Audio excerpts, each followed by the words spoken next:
Dessau, Monsieur le Ministre, Monsieur l'Ambassadeur, Mesdames les directrices et directeurs de nos deux ministères, Mesdames et Messieurs, c'est, Monsieur le Ministre, un vrai plaisir pour moi que de revenir en Algérie à votre invitation. J'étais déjà venue il y a quelque temps à Alger lorsque j'étais membre du Conseil constitutionnel et que j'avais alors pu participer à un séminaire organisé par le président du Conseil constitutionnel algérien autour de la question de l'exception d'inconstitutionnalité qui entrera prochainement en vigueur, m'avez-vous dit. Je garde un souvenir très vif des échanges passionnants que nous avions alors pu avoir et je suis ravie d'avoir aujourd'hui l'occasion de me trouver à vos côtés. À vos côtés pour signer cette convention d'extradition qui désormais nous lie et dont je considère qu'il s'agit d'un texte important. Les conventions d'extradition constituent en effet, parmi l'ensemble des textes qui lient deux ministères de la justice, les symboles les plus marquants de la confiance que se portent deux pays dans leur système judiciaire.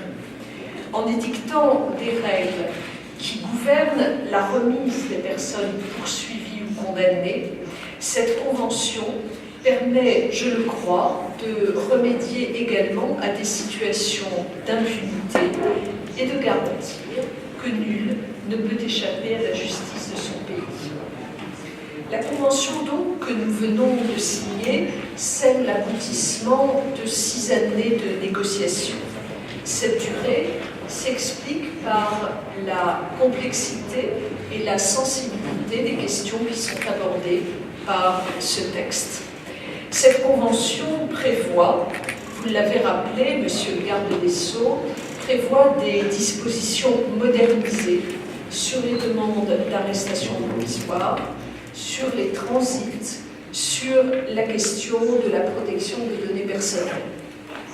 Ce texte achève ainsi la renégociation de nos conventions bilatérales en matière pénale après la signature, vous avez également mentionné cette date, après la signature le 5 mars 2016 de la Convention d'entraide judiciaire en matière pénale. Celle-ci est entrée en vigueur le 1er mai 2018 après ratification par les deux parties. Nous allons veiller de la même manière à ce que le projet de loi de ratification de la Convention d'extradition puisse également être déposé rapidement.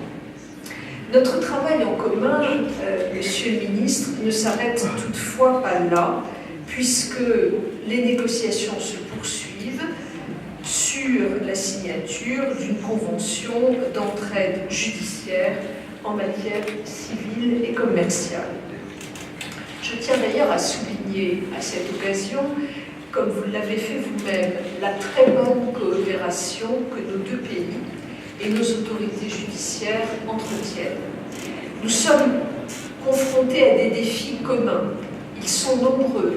C'est à la fois la lutte contre le terrorisme, mais c'est aussi la lutte contre la criminalité organisée et c'est encore la lutte contre les filières d'immigration illégale et je pourrais développer encore d'autres défis que nous partageons. Les liens privilégiés qui nous unissent sont le fruit de l'histoire, bien entendu, mais ils sont également le fruit du dialogue qu'année après année, magistrats, greffiers, fonctionnaires de nos ministères s'attachent à entretenir et à faire fructifier dans de très nombreux domaines. Je pense par exemple à la réforme de l'administration pénitentiaire dont nous avons tout à l'heure dit un mot. Je pense également à la dématérialisation des procédures judiciaires qui est un enjeu que nous partageons. Je pense à la modernisation de nos juridictions, je pense encore à la formation des magistrats et aussi à la coopération institutionnelle.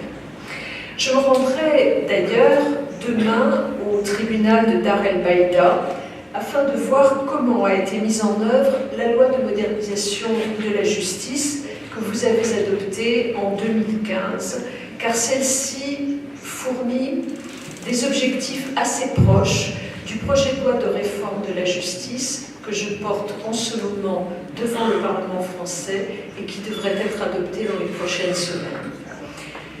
Les liens entre nos deux pays, Monsieur le Ministre, s'illustrent également par la participation nombreuse de magistrats aux actions de formation de l'École nationale de la magistrature. Il y a environ une soixantaine de formations de personnes qui assistent à ces formations par an.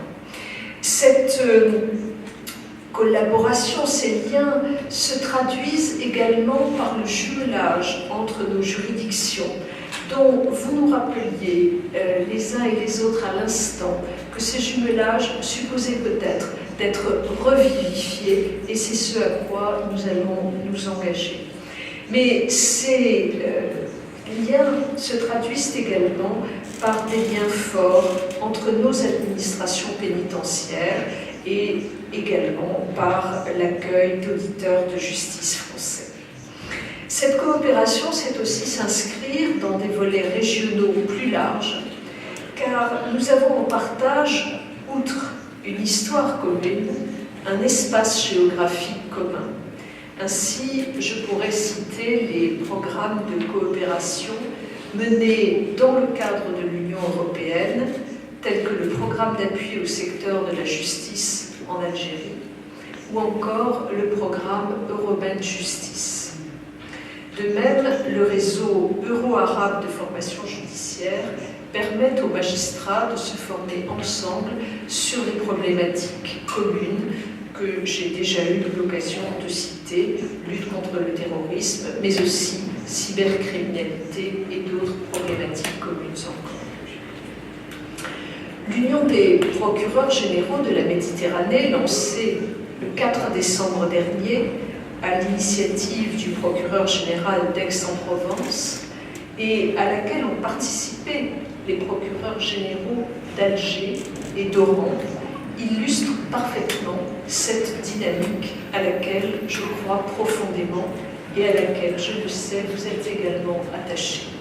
C'est en favorisant les échanges entre professionnels, c'est en créant une culture commune que nous arriverons à lutter ensemble plus efficacement contre les réseaux criminels qui nous frappent et qui, bien entendu, se jouent des frontières. Vous pourrez, Monsieur le Ministre, compter sur le soutien sans faille de la France et en particulier de mon ministère pour que nous puissions œuvrer ensemble dans toutes ces directions. C'est, je crois, ce que traduit l'amitié de nos peuples. Merci.